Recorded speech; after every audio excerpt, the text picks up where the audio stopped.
Welcome to study session 7, Physical and Human Capital. Introduction. Many of you are familiar with the word capital. To some people, it means the town or city where the seat of government of a country, state or local government is based, situated. You have also heard about capital letters, as we have in English grammar. In the field of economics, there is a concept of capital, which you will be exposed to in this study session. We are going to fully discuss both the physical and human capital. Outcomes. When you have studied this session, you should be able to differentiate between physical and human capital, establish the difference between expenditure and cost, identify 4 characteristics of capital, calculate the average and marginal cost, distinguish between consumption and investment. Physical and human capital. Physical capital. Physical capital refers to the acquisition of machines, money, and materials for further productive activities. The physical capital can be seen and touched. In fact, it is concrete and it's used for the creation of more materials. Human capital. This refers to the acquisition of trained and skilled men for productive activities. Human capital is the equipping or empowering of humans who will ensure the continual survival of different nations in the world. Human capital is the manpower base of a given economy. Let us now examine the characteristics of capital. Capacity increase is a must. Both physical and human capitals have a capacity of increasing the productive capacity of an organization. For example, a trained man with the ability to handle and manipulate machines will increase the output of an organization. Also, whenever a machine is introduced into the operation mode of an organization, the rate of increase in the output of such a firm will be greater when compared with another organization, depending on manual operation. It should be realized that there is a limit to the extent to which operations can be done manually because of the limitation in human power and ability. But the machine invented by man can carry out greater functions within a limited time. Payoff time is long. Both capitals, human and physical, require a long period of time before they can pay off. An educated man would have to work for some years before he or she can pay off the money spent on his or her education. In a similar vein, a machine that is bought and put into adequate use would be in use for some time before it can pay off the money spent to acquire it. In this while, one can imagine the amount of money spent by the government, parents, relatives, family members, and even oneself on education right from primary school to the university level. It could be thought over that how many years of full-time employment do I think I will need to pay off my educational expenses? Note that such expenses include tuition, allowances, and salaries of teaching staff, books, clothing, transportation, building and teaching equipment. Building up period is long. Both human and physical capitals require a lengthy period of time to build up. For somebody to be a trained and qualified secondary school teacher, having a Bachelor in Education certificate, you must have spent at least 16 years in primary, secondary, and university levels. Also, it requires lots of savings, self-denials, and resources on research and development. Depreciation is certain. Capital, whether human or physical, must depreciate over time. It is a must that depreciation must set in into these capitals as a result of usage. Depreciation manifests in human knowledge and skills, and to this end, human capital requires some updating through the organization of in-service training, seminars, workshops, further education, and so on. If you cast your mind back, you'll realize that you were not as strong in the AD 2000s as compared with the 1990s. Additionally, compare the number of times you visited hospitals every now and then. Further imagine what will remain of your power of work by the time you are 65 years old. Human capital certainly wears and tears, like physical capital such as cars, engines, buildings, and so on. Memory aid. Capability. CA. Capacity increase is a must. PA. Payoff time is long. BU. Building up time is long. DE. Depreciation is certain. So far we have examined capital, its form and characteristics. We will now discuss the cost outlays in our next discussion. Expenditure or outlays. Expenditure is the monetary value of the resources that are directly used up by a producer or manufacturer or a consumer in the process of production. Current expenditure. This is the money outlay on goods and services that bring short-lived benefits to the consumer. The short-lived benefits are usually for not more than a year. Capital expenditure.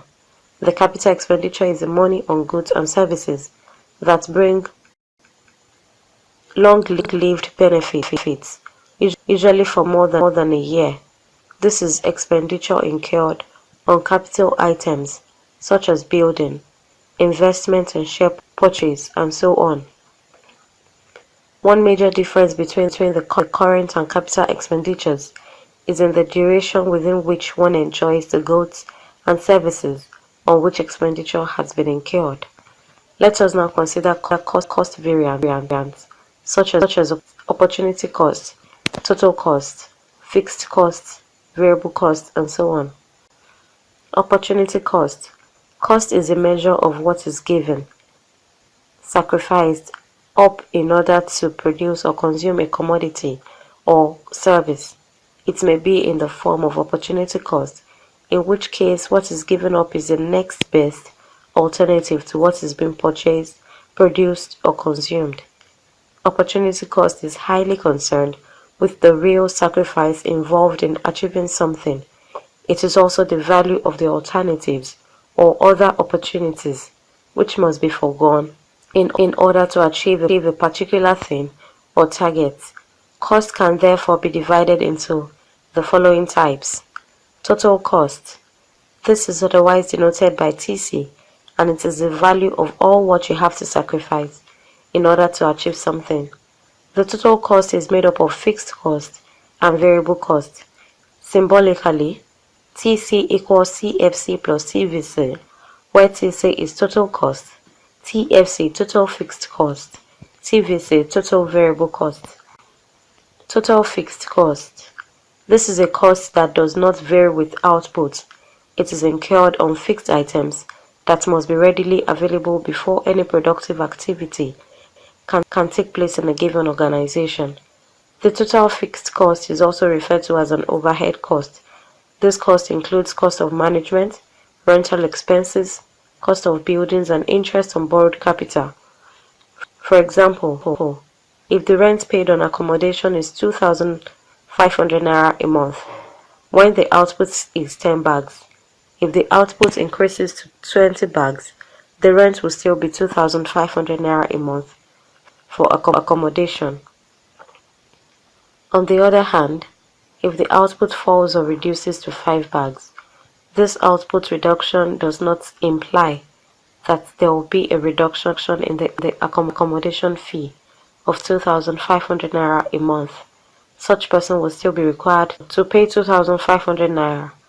Total fixed cost is arrived at by adding together the values of all items whose costs do not vary with output. Total variable cost. This is a cost that varies with the level of output. This is also called direct cost, and examples of the costs are those of raw materials, fuel, stationaries, and so on. It is denoted by TVC. Average cost. Average cost is the unit cost, and it is the total cost divided by output.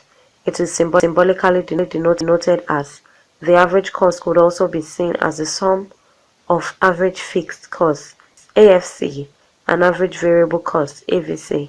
Symbolically, AC equals AFC plus AVC. Average fixed cost. This is the total fixed cost. divided by the unit of output, that is average variable cost. It is the total variable cost divided by the unit of output. Marginal cost. This is denoted by MC. It is a change in total cost associated with a unit's change in output. So it is the additional cost to total cost as a result of a unit increase in the level of output. This is in symbol where MC equals marginal cost, TC equals total cost, SQ equals DQ in change in quantity of output. For example, given that 100 and 150 units of a product amount to the total cost of 250 naira and 300 naira respectively, the marginal cost of producing an extra unit will be given as shown below. The above implies that the cost of both the 100 units and 150 units are shown below. Average cost for 100 units. The above implies that the cost of a unit of 100 items produced when the total money cost was 250 naira is 2 naira 50 kobo. Furthermore, average cost for 150 units. Our next and last discussion in this session is to examine the difference between consumption and investment. Consumption and investment can be viewed as antonyms. While investment deals with building up of assets and other capital things against the future, consumption, on the other way round, does not build up but eats up for the provision of immediate satisfaction. So, consumption is the total expenditure on goods and services which are used up within a specified short period of time, which is usually a year. Investments are made to satisfy long-term benefits. Investments can be in the form of subscription into the purchase of any asset or the undertaking of any commitment, which involves an initial sacrifice followed by subsequent benefits. Study session summary.